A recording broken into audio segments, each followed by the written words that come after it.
نبی کریم صلی اللہ علیہ وسلم نے فرمایا کہ میت پر سب سے مشکل گھڑی اس وقت آتی ہے جب نہلاتے وقت اس کو بسم اللہ الرحمن الرحیم۔ کیا آپ نے کبھی سوچا ہے کہ جب انسان کی سانس آخری بار چلتی ہے تو اسے سب سے پہلے کیا دکھائی دیتا ہوگا؟ وہ کون سا لمحہ ہوتا ہے جب ایک انسان اس دنیا میں موجود اپنے ماں باپ، اولاد، گھر، دولت اور اپنے جسم تک سے جدا ہو جاتا ہے؟ اور وہ کیسا وقت ہوگا جب فرشتے اس کے سامنے آتے ہوں گے، جب زبان بند ہونے لگتی ہوگی مگر دل اندر ہی اندر چیخ رہا ہوتا ہوگا۔ کہتے ہیں کہ اگر انسان ایک لمحے کے لیے بھی سکرات موت کی حقیقت دیکھ لے تو وہ زندگی بھر ہنسنا بھول جائے، کیونکہ موت صرف ایک سانس بند ہونے کا نام نہیں بلکہ ایک پوری دنیا سے دوسری دنیا میں داخل ہونے کا نام ہے۔ اور یہی وہ لمحہ ہے جس کے بارے میں ہمارے انبیاء کرام علیہم السلام بار بار اپنی امتوں کو خبردار کرتے رہے۔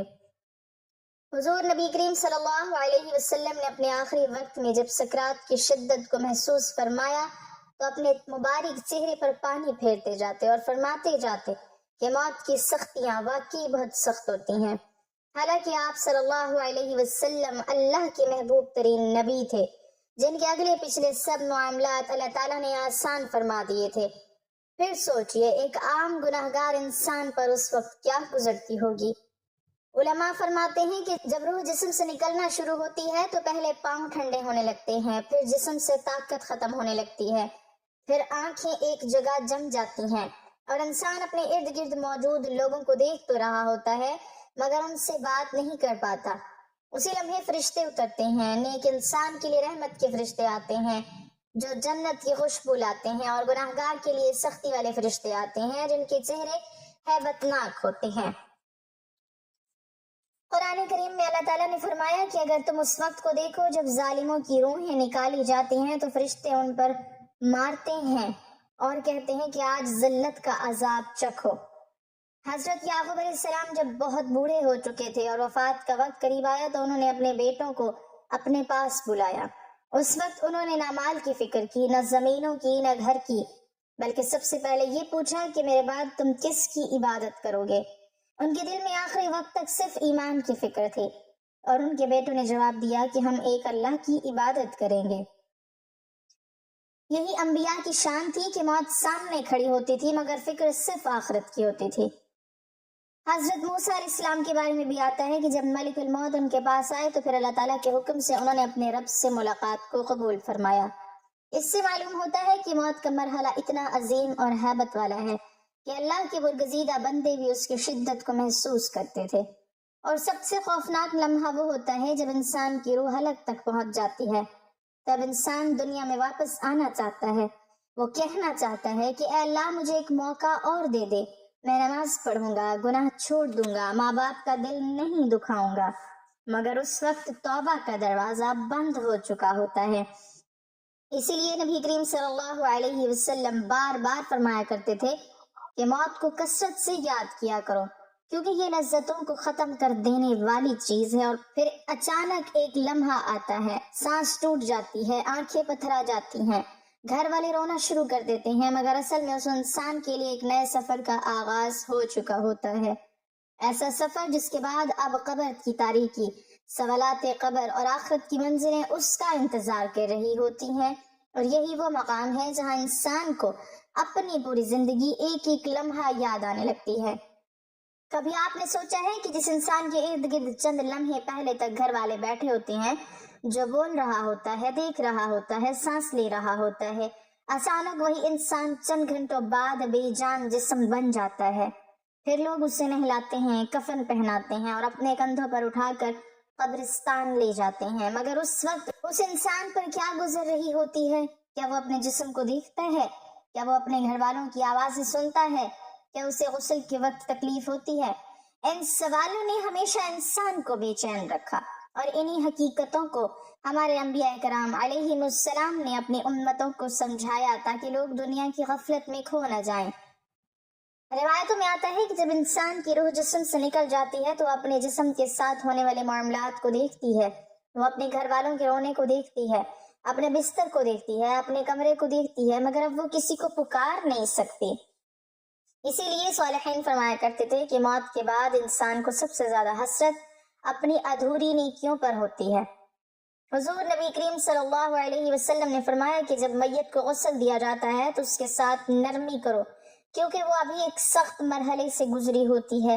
اسی لیے شریعت نے حکم دیا کہ میت کے جسم کے ساتھ ادب کیا جائے، اسے آہستہ آہستہ غسل دیا جائے، اس کے عیب ظاہر نہ کیے جائیں، کیونکہ وہ اب اپنے رب کے سامنے جانے والی ہے۔ حضرت ابراہیم علیہ السلام کے بارے میں آتا ہے کہ جب ان پر بڑھاپا آیا تو وہ اللہ تعالیٰ کی ملاقات کے شوق میں رہتے تھے، کیونکہ انبیاء علیہ السلام دنیا کو اصل گھر نہیں سمجھتے تھے۔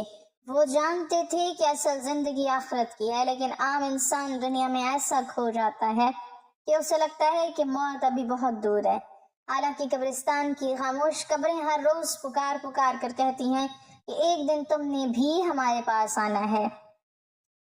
روایتوں میں آتا ہے کہ جب میت کو چارپائی پر رکھ کر لے جایا جاتا ہے تو نیک انسان کی روح کہتی ہے کہ مجھے جلدی لے چلو، اور اگر انسان گناہگار ہو تو وہ کہتی ہے ہائے افسوس، مجھے کہاں لے جایا جا رہا ہے، مگر اس کی آواز انسان اور جنات کے علاوہ باقی مخلوق سنتی ہے۔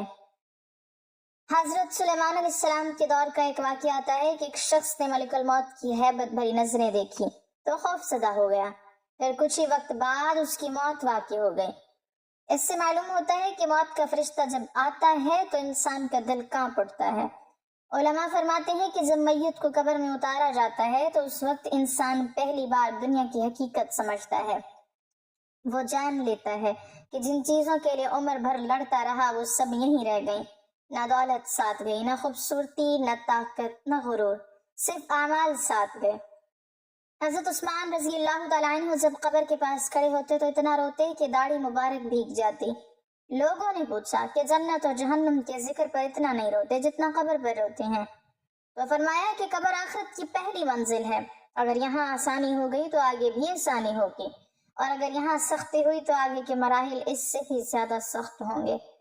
اور پھر وہ لمحہ آتا ہے جب قبر پر مٹی ڈال دی جاتی ہے، سب لوگ واپس جانے لگتے ہیں، آوازیں دور ہونے لگتی ہیں، اور انسان پہلی بار اپنی قبر کی خاموشی میں اکیلا رہ جاتا ہے۔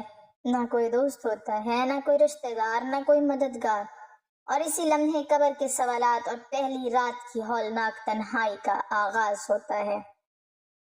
ذرا تصور کیجئے، ایک انسان جس کے جنازے کے ساتھ سینکڑوں لوگ آئے تھے، جس کے لیے رونے والے بھی بہت تھے، دعائیں کرنے والے بھی، مگر جیسے ہی قبر پر آخری مٹی ڈال دی جاتی ہے سب لوگ آہستہ آہستہ واپس چلے جاتے ہیں، قدموں کی آوازیں دور ہونے لگتی ہیں، اور پھر اچانک قبر کے اندر ایک ایسی خاموشی اترتی ہے جسے دنیا کا کوئی انسان برداشت نہیں کر سکتا۔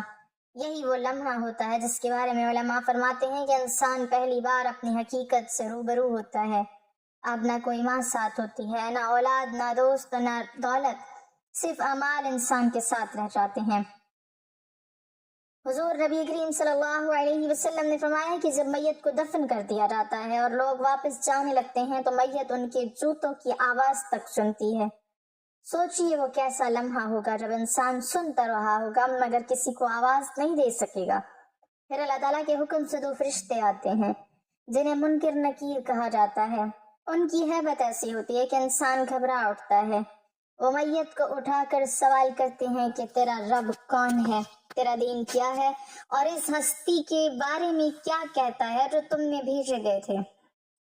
اگر انسان دنیا میں ایمان اور نیک اعمال کے ساتھ زندہ رہا ہو تو اللہ تعالیٰ اس کی زبان کو ثابت قدمی عطا فرماتا ہے، وہ جواب دے دیتا ہے، پھر اس کی قبر کو وسیع کر دیا جاتا ہے، جنت کی کھڑکی کھول دی جاتی ہے، خوشبو آنے لگتی ہے، اور اسے کہا جاتا ہے کہ آرام سے سو جا جیسے دلہن اپنی پہلی رات سوتی ہے۔ لیکن اگر انسان غفلت میں زندگی گزارتا ہو، نمازیں چھوڑتا رہا ہو، لوگوں پر ظلم کرتا رہا ہو تو وہ گھبرا جاتا ہے، جواب نہیں دے پاتا، پھر قبر اس پر تنگ کر دی جاتی ہے، یہاں تک کہ پسلیاں ایک دوسرے میں داخل ہونے لگتی ہیں۔ حضرت نوح علیہ السلام کے بارے میں آتا ہے کہ انہوں نے 950 سال سے زیادہ تبلیغ کی۔ اتنی لمبی زندگی گزارنے کے بعد جب ان سے دنیا کے بارے میں پوچھا گیا تو فرمایا کہ دنیا مجھے ایسے محسوس ہوتی ہے جیسے دو دروازوں والا گھر ہو، ایک دروازے سے داخل ہوا اور دوسرے سے نکل گیا۔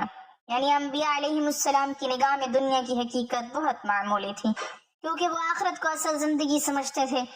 حضور نبی کریم صلی اللہ علیہ وسلم اکثر قبر سے اللہ کی پناہ مانگا کرتے تھے۔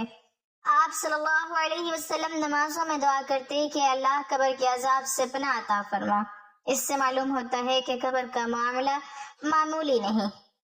روایتوں میں آتا ہے کہ بعض قبروں میں نیک اعمال روشنی بن کر آتے ہیں، نماز سرہانے کھڑی ہو جاتی ہے، روزہ ایک طرف، صدقہ دوسری طرف، اور یہ اعمال عذاب کو روک لیتے ہیں۔ لیکن کچھ لوگ ایسے بھی ہوں گے جن کی قبریں اندھیری ہوں گی، جہاں خوف ہوگا، تنہائی ہوگی اور حسرت ہوگی کہ کاش دنیا میں ایک سجدہ اور کر لیتے، ایک آنسو اللہ کے خوف سے بہا لیتے، ایک گناہ چھوڑ دیتے۔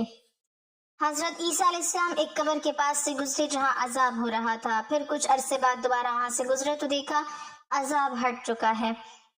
اللہ تعالیٰ نے وہی فرمائی کہ اس میت کی اولاد نے نیک عمل کیا اور اس کے لیے دعا کی، جس کی وجہ سے اس پر رحم کر دیا گیا۔ اس سے معلوم ہوتا ہے کہ نیک اولاد کی دعا مرنے والوں کے لیے بہت قیمتی ہوتی ہے، اور پھر قبر میں وقت گزرتا رہتا ہے، انسان انتظار کرتا رہتا ہے، یہاں تک کہ ایک دن سور پھونکا جائے گا، قبریں کھل جائیں گی اور انسان اپنے رب کے سامنے حساب کے لیے کھڑا ہوگا۔ اور یہی وہ مرحلہ ہے جہاں سے آخرت کے سب سے بڑے خوفناک مناظر شروع ہوں گے۔ کیا آپ نے کبھی سوچا ہے کہ جب قیامت کے دن قبریں پھٹ جائیں گی، زمین اپنے اندر چھپے ہوئے سب راز باہر نکال دے گی، اور ہزاروں سال پہلے مرنے والے انسان بھی دوبارہ زندہ ہو کر کھڑے ہوں گے، تو اس وقت انسان کی حالت کیا ہوگی؟ وہ انسان جو دنیا میں اپنے آپ کو بہت طاقتور سمجھتا تھا، جس کے ایک اشارے پر لوگ کھڑے ہو جاتے تھے، وہ بھی اس دن کانپ رہا ہوگا، کیونکہ یہ وہ دن ہوگا جسے انبیاء کرام علیہم السلام بھی خوف کے ساتھ یاد فرمایا کرتے تھے۔ روایتوں میں آتا ہے کہ جب سور پھونکا جائے گا تو سب سے پہلے قبریں کھلنا شروع ہوں گی، لوگ حیران اور خوفزدہ حالت میں اٹھیں گے، بعض کے چہرے روشن ہوں گے اور بعض کے چہرے سیاہ، کوئی ننگے پاؤں ہوگا، کوئی پسینے میں ڈوبا ہوا ہوگا، کوئی اپنے گناہوں کے بوجھ تلے جھکا ہوا ہوگا۔ حضور نبی کریم صلی اللہ علیہ وسلم نے فرمایا کہ قیامت کے دن سورج لوگوں کے بہت قریب آ جائے گا اور انسان اپنے اعمال کے مطابق پسینے میں ڈوبے ہوں گے، کسی کا پسینہ ٹخنوں تک ہوگا، کسی کا گھٹنوں تک، اور بعض لوگ اپنے پسینے میں ڈوب رہے ہوں گے۔ حضرت عائشہ رضی اللہ تعالی عنہ نے پوچھا کہ یا رسول اللہ صلی اللہ علیہ وسلم، کیا مرد اور عورت ایک دوسرے کو دیکھ رہے ہوں گے؟ تو آپ صلی اللہ علیہ وسلم نے فرمایا کہ اس دن کی گھبراہٹ اتنی شدید ہوگی کہ کسی کو کسی کی طرف دیکھنے کی فرصت نہیں ہوگی۔ حضرت ابراہیم علیہ السلام، حضرت موسیٰ علیہ السلام، حضرت نوح علیہ السلام، سب انبیاء علیہم السلام اس دن اللہ تعالیٰ کے جلال کو دیکھ کر کہیں گے کہ آج نفسا نفسی کا عالم ہے، ہر ایک کو اپنی فکر ہوگی۔